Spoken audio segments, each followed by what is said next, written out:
There we go.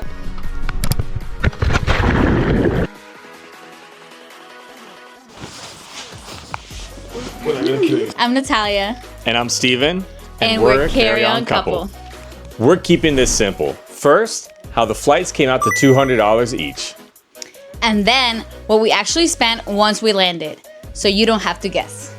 Okay, flights. This is what everyone asks us about. Yeah, because Turks and Caicos is not a cheap flight kind of place. So on paper, our United flights were $946 total for the both of us. And that's the number people see and go, never mind. But we'll show you how we brought that down. First, we booked through the Capital One travel portal and used our annual $300 credit from our Venture X card. Plus a $100 travel credit from a previous trip. So that's $400 off right there. Okay, but this still doesn't get you to $200 each. Exactly. That's where the miles hacks come in. After the credits, we had about $546 left. Then we applied 14,600 miles, which roughly covered $146, which then brought our out-of-pocket total to $400 even. Which is $200 each. Also, quick bonus, when you book through the Capital One travel portal, they also have price protection on some of their flights. And our Turks and Caicos trip dropped after we booked.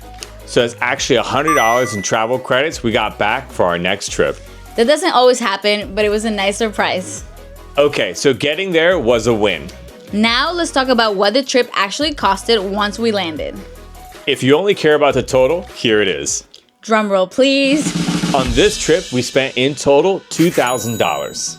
And we'll show you exactly where the money went because that's what makes or breaks your budget. Biggest line item for us was a stay. Our Airbnb stay was a total of $555. And this matters because the stay sets the vibe. If you choose the right place, everything else feels easier. And if you want to lower your total, nights and location are the biggest factor. For getting around, we're only counting the car rental plus gas. The car rental was $201, while gas was $37. So in getting around's total was $238. And this is a big one for Turks because there are no Ubers on the island. So if you want to feel relaxed, plan that car rental ahead of time. Otherwise, you're kind of stuck paying for whatever's available. Honestly, having a car made everything feel easier. Food was $403. This felt reasonable because we didn't make every meal a huge thing. We had a couple of meals that we were excited about and kept the rest simple. You still eat well, you're just not accidentally splurging when you're hungry. Extras were $416. This one adds up fast because it's not one big purchase. It's a couple of big moments plus the little stuff. For us, the big one was our Turks and Caicos Island charter excursion, which was $301. Then $50 for souvenirs, $20 to get my phone checked, and $45 more for souvenirs at the Arts and Crafts Fair. None of that is crazy on its own, but together it becomes a real number. Okay, so that's where the money went. And now the real question, what will make your trip cheaper or more expensive? Because that's what people really want. Like what changes the total the most? First is where you stay and how long you stay. That's the biggest factor.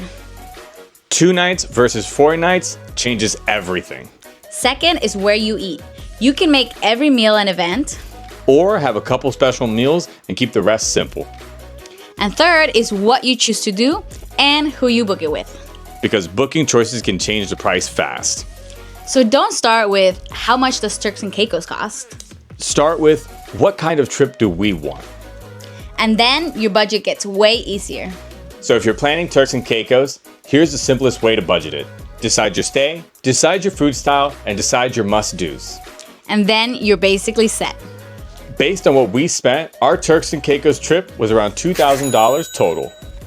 And if you want it cheaper, the best places where you can adjust are nights, where you stay, and how you get around without ruining the trip. We'll put everything we can in the description. See you soon, Twin Flame fam!